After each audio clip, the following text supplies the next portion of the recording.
Bunu deyirlər ki, biz Azərbaycanda milli dövlətin əlbəttə modern, əlbəttə sekular, əlbəttə laik, bizə örnək Mustafa Kemal Atatürk'dür. Bizə örnək Türkiyədir. Və ondan da Avropa mədəniyyətinin yaxşılarını biz mənimsəmək istəyir. Yəni, heç kuşkunuz olmasın. Qorxu burada yoxdur. Əgər farslar diskusiya gəlib girsələr, polemik olsa, onda deyərlər ki, indi deyirlər ki, Azərbaycanlılar nə istəyirlər? İrqçi dövlət yaratmaq istəyirlər. Hayır, biz deyir demokratik, laik, sekular və örnək bugün Azərbaycan Cumhuriyyətində var. Kuzeydə bu örnək vardır. Ona görə də bugün farslar nə deyirlər? Sözün sonu.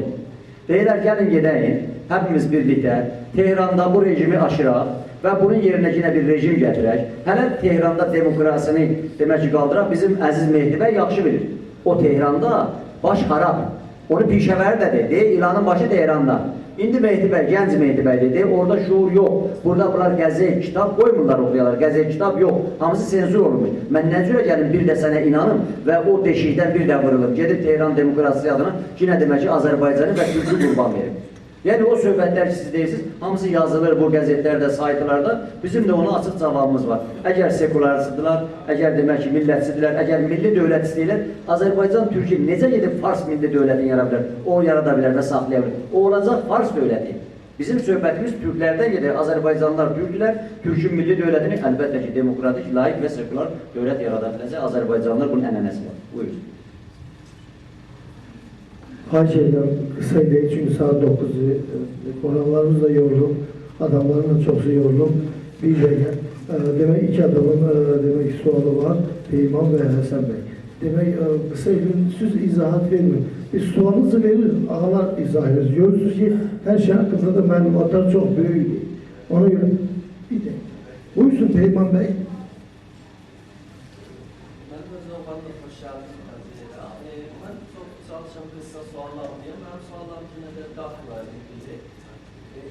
Sualım var. Bir daxil struktürüyle ne struktürü var. İkincisi de daxila müşabeh olan hərəkatlar. Birinci sualın daxil ne struktürü var ve struktür yapısı ne ərzası neçə nəfər olur və necə seçilir, aya bir seçki sistemi var və kimlər buna oy verir. Əlbəttə, mən yəni daha doğrusu indiyə qədər duymadım. Yəni, bu mən ilk kəz bunu eşidirəm, duyuram. Yəni, bəlkə mənim öz qüsurum olur. Bu, yəni, oxunmama və bilmirəm, nə illətinə olmalıdır. İkinci sualında ayaq, daxila ilk müşabeh olan hərəkat dünyada hansı hərəkatdır və aya bir iş birliyi və əməkdaşlıq olur bu arada. Həsən Ağam da suala desin, birlikdə. Buyur, söyle. Təşkilat bir-iki deyil. Bir də bu iki, buradakı müsaadilə deyil.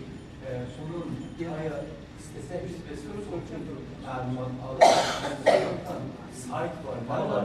Bir sualım var. Bunun içində siz buna gerək. Bir də bir sualım var. Bu için siz gelip gəlmişsiniz nəsilənməmişən deyil. Çoxlu Azərbaycan təşkilatları var. Yəni, çoxlu Azərbaycanlılar var, bütün ülkələrdə. Bunlar nə şey ayqayır? Məsələn, görürsünüz, 10 min dənə Azəri var burada. Amma gücümüz az var. Nə siz eləyə bilir ki, gücümüz tanınır, yola daxil təvəssütü ilə, yəni, onun ilgisi ilə bunu bir güclü alır. Teşekkür ederim. Ben bu barədə geniş danışmaq istəmirəm. Bizim saytımız var, çox güclü bir saytdır, İsveçdə yaranıb. İndi ərəb əlifbası və hətta fars dilində də onun əlavə bir sayt yaradıq ki, İranda tanış olsunlar. Deməli, www 3 dənə .d-a-k yəni DAK arasında tireler var. .org. Yani çok sade bir, yani dubli öz yazıda org. Eğer bunu kursanız açılacak. Orada hatta Avustralya görüşlerimiz de var. Görüşlerimizin şekilleri var. Hemen akşam, hemen gün bütün məlumatlar oraya gelir. Ben yazıram, geçəm. Hatta org. Bu bir. Bizim Bakı Təbriz jurnalımız var. Ben onu təsis eləmişəm. Ayda bir növbət çıxır. Strateji araştırmalar jurnalıdır. və orada deməli bu alimlərin bu məsələlərə münasibətləri əksini tapır. Sonra strukturumuz belədir ki, müxtəlif ölkələrdə təşkilat yaradırlar və bizə müraciət edirlər, biz də onları qəbul edirik Dakar. Bəzən də özümüz təşəbbüs göstəririk. Qurultaylarımıza ildə bir dəfə, indi ildə 2 dəfə qurultay keçirilir. Qurultaylarımıza hər ölkə təşkilatı deməli konferans seçilir, nümayəndələr seçir. Sonuncu bizim qurultayımızda 148 nəfər nümayəndə vardı, 150 nəfər də qonağımız vardı Avropada. Bir sözlə, bütün bu sualların cavabını siz həmin o saytda tapa bilərsiniz. Təşkilat haqqında, struktur haqqında, rəhbərlik haqqında hər şey orada var. Buyurun. Bütün ülkələrdə Azərbaycanlılar və bunun gücləndirmək, daxil tərəfi ilə yayılmaq. Yəni biz onu istəyirik. Biz onu istəyirik, amma təəssüf ki, burada deyildi, bayaq deyildi. Hamını bir araya yığmaq son dərəcə çətindir, bu zaman istəyir və onu da biz eləyə bilməliyik ki, siz burada yaşayırsınız, siz bilməlisiniz, siz özünüz yığışıb bir təşkilat yaratmalısınız, onun seçməlisiniz, kimsə nümayəndə və bizdən əlaqə saxlamalıdır. O ki, burada deyildi, bizim bəzilər deyil, burada xəbər olmayıb, biz saat yarım, burada saat yarımdan artıq Azərbaycan Səsi Radyosu'nun da çıxış elədik. Mən elə gəlib, burada yaşayan Azərbaycanlılar elə ilk növbədə gələk, o radioya qulaq assınlar. Qulaq assalar bizim gəldiyimizdən xəbər tutardılar. İkincisi, bu konferans haqqında elan verilmişdir və elanlar çox geniş yayılıb, şəhərin çox yerlərində yazılıb, yayılıb, vurulub. Ona görə də mənim şəxsən təşkilatçılar heç kiməciliyə güzarımız yoxdur. O adamların hamısını bir araya yığmaq olmaz. Gələcəkdə inşallah bu yavaş-yavaş inkişaf edən birlik yaranar. Mən də bu yığıncağın sonunda bu günlərdə bizə qayğı göstərmiş, bizi dəvət eləmiş, bizlə bərabər olmuş. Xaberiya məsələn bizim Əhməd bəy bizdən bir yerdə, özü gecə də yuxusuzdur, bizdən getdi, həmin gündə qayıtdı. Əhməd bəy, İmaməddin bəy, bayaq Əjdər bəy adını çəkdi bizim Həcər xanımla Sərhəd bəy görüşdük Kaberada. Burada çox adamlarla görüşdük. Görüşdüyümüz insanların hamısında son dərəcə böyük bir ilgi, münasibət, mehribançılıq, Azərbaycana bağlılıq gördük. Təbii ki, problemlər də var. Görürəm bəziləri, uşaqlar yeni nəsil gəlir, onların dil problemi var, evlərdə ünsiyyət problemi var, Azərbaycan uzaqdır, gel-gəl məsələləri var, səfirlik olmadığına görə çox başqa işlər də çıxır ortaya. Məsələn, mən gedib bura vizanı Moskvadan almışam, halbuki bunu Azərbaycandan, Bakıdan alardım çox rahat, bundan ötürü bir həftə vaxt dedim. Bu məsələlər var, amma hər halda Avstraliya mənim düşüncəmə görə Azərbaycanlıların yeni maraq dairəsinə, Türkiyədən fərqli olaraq yeni girib Azərbaycanlıların maraq dairəsinə və güman edirəm 5-6 ildən sonra burada Azərbaycan mühacirəti daha güclü olacaq və Azərbaycan Respublikası ilə də əlaqələr indikindən qat-qat daha möhkəm olacaq. Çox sağ olun, mən hesab edirəm, əlavə yəqin sözlər var, amma mən öz adımdan deyirəm ki, mənim şəxsən bizim üçümüzün də buradakı görüşlərdən və bizə olan münasibətdən heç bir, belə deyək ki, narazılığımız yoxdur, əksinə gözlədiyimizdən hər şey daha yaxşıdır. Çox sağ olun. Devletin axirində mən ömrümdə bəylərdən təşəkkür edirəm. Hatıramı anlatmak istiyorum. Bir dəqiqə sözünü qurtarım.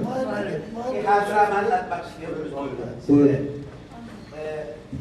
Önce misafirlere hoş geldiniz.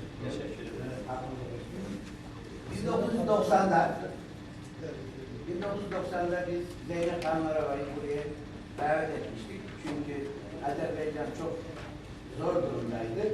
Savaş vardı. Onun için de konser getirdim. Zeynep Hanlarova'yı Melbourne'da bir restoran bizi davet etti, yemek vermiyor. Türk restoranı, Zeynep Hanlarova'nın şerefine. Biz bu yemeğe davet olarak gittik. Davetsiz 2 tane misafir geldi. Birisi İranlı, birisi de Gürcü bir kadın. Ve sofrada oturuyoruz. Bizim masamızda, bizim yemeğimizde, bizim cemiyetimizde bu insanlar davetsiz geldi. Ve otururken sohbette o İranlı adam dedi ki, Zeynep Hanım dedi, siz Türkçe bilmezdiniz. Türkler size Türkçeyi zorla öğretti, öğrenmeyenlerin dilini kesti. Bizim masamızda bize bunu söyledi. Ve bu adam davetsiz geldi. Ben zannediyorum Zeynep Hanlaroğlu'nun misafiri. Onlar da zannediyorlarmış bizim misafirimiz. Ve bu adam bu sözü söyleyince ben atılmak istedim. Fakat Zeynep Hanlaroğlu dedi ki, dur balam dedi, bu sözü ben cevaplandım. Dedi ki, ay balam dedi ona, sen ne danışırsın? Bizim dilimizi 200 sene İranlılar, 200 sene de Ruslar kesti, susturamadılar. Bizim öz dilimiz Türkçedir ve Türkçe danışır. Ve bu sohbet üzerine ben İranlı'ya dedim ki lütfen masamızı terk edin. Ve bu adam İran ajanı. Kendisini bize de İran'dan, Hümeyni'den kaçtığını söylüyor. Ve o kadın da Gürcü kadın, Rus ajanı, o da İran ajanı. Yani İran hiçbir zaman Azeriler ve Türkler üzerinde yalanlarını, iftiralarını hiçbir zaman unutmayacaklar, yapacaklar. Ona göre düşmanınızı iyi tanıyın. Küstahça bizim masamızda bu sözü söyledi. Ve bunu anlatmak istedim burada. Azerbaycan'ın yolunun açık olmasını isterim. Başarılar dilerim. Çok sağ olun. Şimdi Şəmsəddin bəy istəyir danışar. Lütfen kısa olsun, xahiş edirəm Şəmsəddin bəy. Kısa olsun, lütfen buyurun. Bunlar da mən yaxşılardır. Onların sözünün karşısında bunu söylemek istəyirəm ki, iki dənə statistik faktı demək istəyirəm. Birisi budur ki, çok enteresandır. Dünyada Türkiye'den sonra en çok Türk dilli halk yaşayan İran'dır. Ve ikinci kent en çok Türk dilli halk yaşayan İstanbul'dan sonra Tehran'dır. 2 hafta önce ben Tehran'a geldim. Beni tanırlar. Atam, babam, əcdadım Türk'tür. İndi Tehran'da benim en yakın tabirlerim yaşır. Orada həkimlik üniversitesi, Tehran Üniversitesi'nde okudular.